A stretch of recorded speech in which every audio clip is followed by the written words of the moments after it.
अस्सलाम वालेकुम स्टूडेंट्स, उम्मीद है कि आप सब खैरियत से होंगे। मामूल के मुताबिक आज फिर एक नए वीडियो के साथ हाजिर हुआ और हमारी ये वीडियो 15 की सीरीज़ है और उनकी छठी वीडियो। इस वीडियो में हम आज एक्सप्लेन करेंगे सिंस और फार को।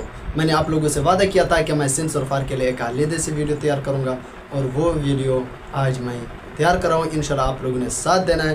तो इस वीडियो के बाद आप लोगों की यह सिंस और फार के कन्फ्यूजन का मामला बिल्कुल ही ख़त्म हो जाएगा।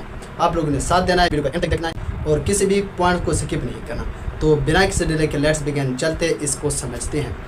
तो स्टूडेंट्स, सिंस और फार कहाँ पर यूज़ होता है? तो स्टूडेंट्स, सबसे पहले आपको ये मालूम होना चाहिए सिंस और फार परफेक्ट कंटिन्यूअस टेंस में आते हैं, यानी मुकम्मल जारी, चाहे वो प्रेजेंट का हो, पास्ट का हो या फ्यूचर का होगा।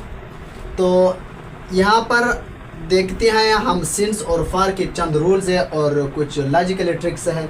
तो सबसे पहले हम रूल्स की बात करते हैं कि सिंस कहाँ पर यूज़ होगा और फार कहाँ पर यूज़ होगा। तो स्टूडेंट्स, नॉन और प्रोनाउन के हवाले से भी कॉमन और प्रॉपर होती हैं। अगर हम किसी कॉमन नॉन की बात करेंगे, जैसा कि दो लड़के, वो लड़का या लड़की, हमें यह मालूम नहीं है कौन सा लड़का या लड़की, अगर हम उसको नाम दे दे, एग्जैक्टली उसके नाम से हमें वो पुकारे, तो फिर वो प्रॉपर बन जाता है, वो कॉमन नहीं रहता।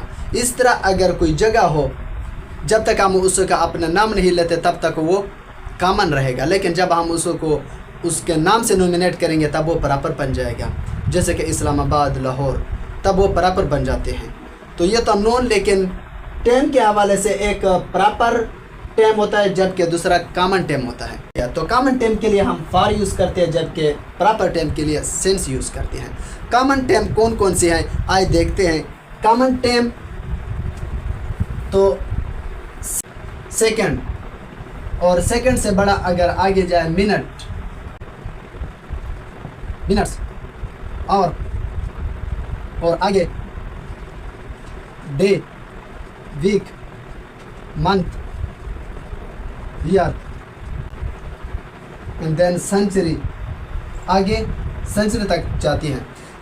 अगर ये टाइम आया हुआ हो किसी भी जुमले में, second, minutes, hour, day, week, month, year, तो हमने इसके साथ फिर फार लगाना है। लेकिन अगर हम इसी कॉमन टाइम को एक प्रॉपर टाइम दे दे, जैसे कि आवर के बजाय अगर मैं 2 PM लिखूं, तो अब ये प्रॉपर बन गया। जब प्रॉपर बन जाए तो प्रॉपर के साथ हम सिंस लगाते हैं। डे, हमें मालूम नहीं है कि कौन सा डे, लेकिन अगर डे के बजाय हम इसको मंडे लिखे, अब ये प्रॉपर बन गया, प्रॉपर के साथ हमने सिंस लगाना है। और इस तरह मंथ, अगर मैं इसको अप्रैल लिख, तो अब ये प्रॉपर बन गया, प्रॉपर के साथ हम सिंस लगाते हैं। ईयर, कौन सा ईयर ये हो, लेकिन हमें ये एग्जैक्टली मालूम नहीं कि कौन सा साल। अगर मैं ईयर के बजाय 2015 लिखूँ, तो अब ये प्रॉपर बन गया, तो इसके साथ हम सिंस लगाएंगे। तो ये था कुछ कॉमन और प्रॉपर, इसका जो डिफरेंशिएट था कॉमन और प्रॉपर के ज़रिए हमने इसको एक्सप्लेन किया। अब एक इस रूल के ज़रिए भी हम समझाते हैं कि सिंस कहाँ पर यूज़ होता है और फार। सिंस हमेशा स्टार्टिंग पॉइंट से शुरू होता है, जबकि for period of time, duration of time हमें बताता है। सिंस सिर्फ हमें ये बताता है कि ये काम कब से शुरू हुआ है। तो सिंस स्टार्टिंग पॉइंट, टाइम का जो स्टार्टिंग पॉइंट होता है, अगर वो मेंशन हो तब हमने सिंस लगाना है, लेकिन स्टार्टिंग पॉइंट के बजाय अगर ड्यूरेशन हो टाइम का, तब हमने फार लगाना है। स्टार्टिंग पॉइंट से मुराद ये है कि मैं 2015 से इस स्कूल में पढ़ा रहा हूँ। स्टार्टिंग पॉइंट कौन हो गया, 2015। अब मुझे 2015 से लेकर अब तक, अब मैंने काउंट नहीं किया कि कितने साल हो गए, मुकम्मल ड्यूरेशन का इल्म नहीं है, लेकिन सिर्फ मुझे ये पता है कि शुरू काल से किया, कब शुरू किया। तो ये जो स्टार्टिंग पॉइंट है 2015, अगर स्टार्टिंग पॉइंट वाज़े तौर पर नज़र आ रहा हो किसी जुमले में, तब हमने उसके साथ सिंस लगाना है। और अगर पीरियड का ड्यूरेशन बताना हो, जैसे कि 2 ईयर्स, 3 मंथ्स या इतने घंटे या इतने साल, जब ड्यूरेशन बताना हो यानी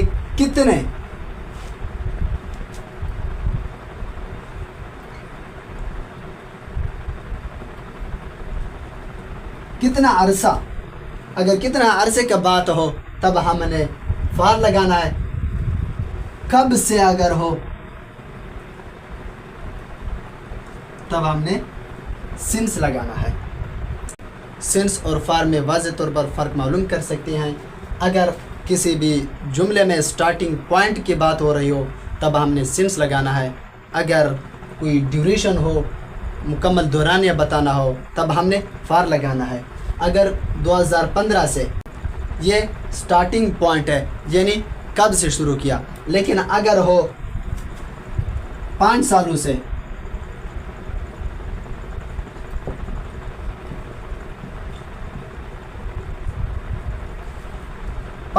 से, अब ये मुकम्मल ड्यूरेशन बन चुका है, यानी कितना अरसा हो गया, 5 साल हो गए। यहाँ पर हमें ड्यूरेशन यानी टाइम का जो दौरान यह है ये मालूम है, यहाँ पर मालूम नहीं। यहाँ पर सिर्फ हमें स्टार्टिंग पॉइंट के बारे में इल्म है कि कब से शुरू हुआ, जबकि यहाँ पर हमें मुकम्मल ड्यूरेशन, जो वक्त का ड्यूरेशन है उसके बारे में इल्म है, मालूम है। अगर ड्यूरेशन या पीरियड की बात हो तब हमने वहाँ पर फार लगाना है। लेकिन अगर सिर्फ स्टार्टिंग पॉइंट की बात हो 2015 से या सोमवार से या अप्रैल से या 21 अगस्त से, इस तरह अगर स्टार्टिंग पॉइंट के बारे में हमें इल्म हो तब हमने सिंस लगाना है। या सिर्फ अगर पीरियड हो, दौरानिया हो, तब हमने फार लगाना है। ये थे 2 रूल, और आगे और लॉजिकल ट्रिक्स के ज़रिए भी हम समझाने की कोशिश करते हैं। उम्मीद है कि आप लोगों का ये ट्रिक्स भी आपके लिए मुफीद होगा। तो जो फार लगाना है, फार किन के साथ, किन जुमलों के साथ लगाना है। फार में अगर टाइम के ड्यूरेशन का जमा बन सकता हो, अगर टाइम का एक ऐसा यूनिट हो, वहाँ पर जुमले में जो टाइम का यूनिट हो उसका अगर जमा बन सकता हो तब हमने वहाँ पर फार लगाना है। अगर जमा ना बन सकता हो तब हमने वहाँ पर सिंस लगाना है। तो अब समझाते हैं कैसे जमा बनता है या जमा नहीं बनता। तो देखिए, अगर मैं बात करूं मंथ की, ये एक टाइम का यूनिट है। मंथ का जमा मंथ्स, एस लग गया तो ये जमा बन गया, एस लग गया जमा बन गया। तो जिस टाइम यूनिट का जमा बनता हो उसके साथ हमने फार लगाना है। लेकिन अगर मैं यहाँ पर लिखूँ मंथ के बजाय अप्रैल, तो अप्रैल का जमा नहीं बनता। ऐसा क्या हम कह सकते हैं कि अप्रैल्स, बल्कि इसका बिल्कुल जमा नहीं बनता। तो जिसका जमा बनता हो उसके साथ हमने फार लगाना है, जिसका जमा नहीं बनता हो उसके साथ हमने सिंस लगाना है। और इस तरह अगर मैं बात करूं ईयर्स, इसका जमा बन गया ऐसे। ईयर्स के बजाय अगर मैं 2015 लिखूं, इसका तो कोई जमा नहीं बनता, तो लिहाजा इसके साथ सिंस लगेगा। और इसी तरह अगर मैं लिखूं आवर, इसका जमा बनाने के लिए हम यहाँ पर एस लगा सकते हैं, इसका जमा बन गया। अगर मैं इसके बजाय 2 PM लिखूं, इसका जमा नहीं बनता, तो लिहाजा इसके साथ हमने सिंस लगाना है। अगर 2015 2 PM अप्रैल या इस तरह मंडे, जिसका जमा ना बन सकता हो उसके साथ हमने सिंस लगाना है। जबकि ऐसा टाइम पीरियड हो जिसके जमा बन सकता हो तो उसके साथ हम फार लगाते हैं। ये एक लॉजिकल ट्रिक्स है। ज़्यादातर ये रूल्स में नहीं आता, लेकिन ये काफ़ी हद तक ये बिल्कुल इसको फॉलो करता है। और आगे है दूसरा है DU। सेंस में DU नहीं होता। अब समझते हैं कि DU क्या है। DU, D से मतलब डिजिट्स और U से मुराद यूनिट ऑफ टाइम। अगर किसी भी जुमले में ये दोनों आए हुए हों, यानी डिजिट्स भी आया हुआ हो और यूनिट ऑफ टाइम भी मौजूद हो, तब हम उसके साथ फार लगाएंगे। लेकिन अगर किसी जुमले में इन दोनों में से कोई एक मिस हो या दोनों मिस हो, तब हम सिंस लगाएंगे। जैसा कि ये एक जुमला है कि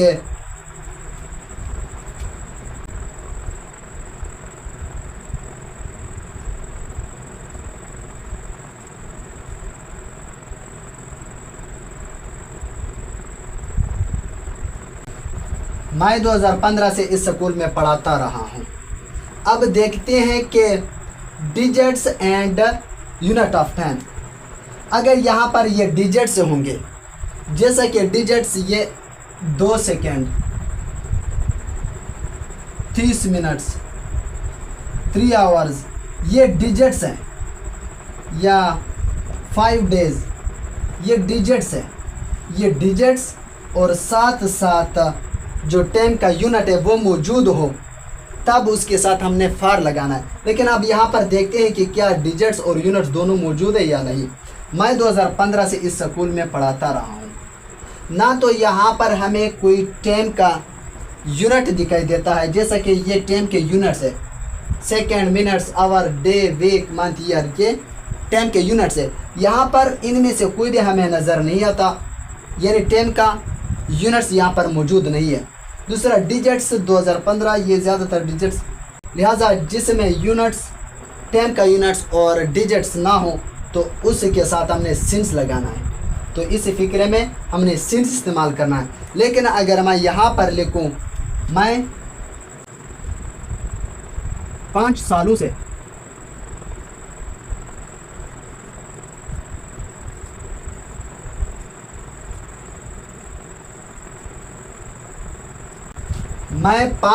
से इस स्कूल में पढ़ाता रहा हूँ। अब देखते हैं डिजिट्स आया हुआ है 5 और टाइम का जो यूनिट्स है ईयर्स, ये भी टाइम का यूनिट्स है, डिजिट्स भी आया हुआ है और ईयर्स भी आया हुआ है। टाइम का यूनिट्स भी आया हुआ है और डिजिट्स भी। जब दोनों मौजूद हों, डिजिट्स और यूनिट ऑफ टाइम दोनों मौजूद हो, तब उस फिक्र के साथ हमने फार लगाना है। अब इनकी मैं 2015 से इस स्कूल में पढ़ाता रहा हूँ। आई हैव बीन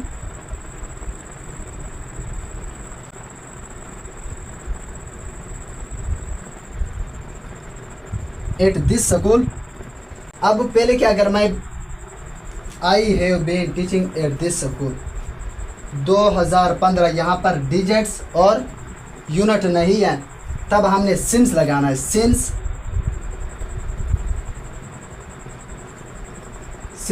2015, सिंस कहाँ पर लगाना है?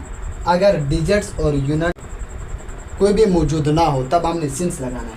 लेकिन अगर यूनिट्स एंड डिजिट्स दोनों मौजूद हो तब हमने फार लगाना है। अब इसकी बनेगा I have been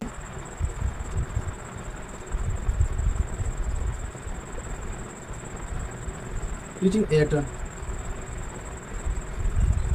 at this school। अब हमने यहाँ पर फैसला करना है कि क्या डिजिट और यूनिट मौजूद है, अगर हाँ तो फिर फार, अगर नहीं तो फिर सिंस। देखते हैं डिजिट्स 5 एंड यूनिट ईयर्स, तब हमने फार लगाना है। फार 5 years।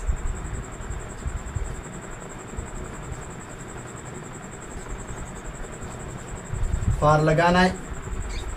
फार वहां पर लगाना है अगर डिजिट्स भी मौजूद हो, यूनिट ऑफ टाइम भी मौजूद हो, वहां पर हमने फार लगाना है। लेकिन अगर digits and unit of time मौजूद ना हो तब हमने वहां पर सिंस लगाना है। और ये जो ट्रिक्स है, फार हमने उसके साथ लगाना है जो काउंटेबल हो, जबकि सेंस अनकाउंटेबल के साथ। मैं 2 घंटों से आपका इंतज़ार करता रहा हूँ। 2 घंटे काउंटेबल है। मैं सुबह से आपका इंतज़ार करता रहा हूँ। सुबह काउंट नहीं किया जा सकता, अनकाउंटेबल। इस तरह काउंटेबल जो टाइम ड्यूरेशन हो उसके साथ हमने फार लगाना है, जबकि अगर अनकाउंटेबल हो तब हमने वहाँ पर सिंस लगाना है। तो ये थे चंद रूल एंड लॉजिकल ट्रिक्स। इसके ज़रिए उम्मीद है कि आपको सिंस एंड फार का यूज़ है वो काफ़ी हद तक समझ आ गया होगा। अगर आपको वीडियो पसंद आई हो तो उसे लाइक करें, शेयर करें और चैनल को भी सब्सक्राइब करना ना भूलें। अपना ख्याल रखिए, दुआ में याद रखना। अगली वीडियो में फिर मुलाकात होगी, तब तक खुदा हाफिज़।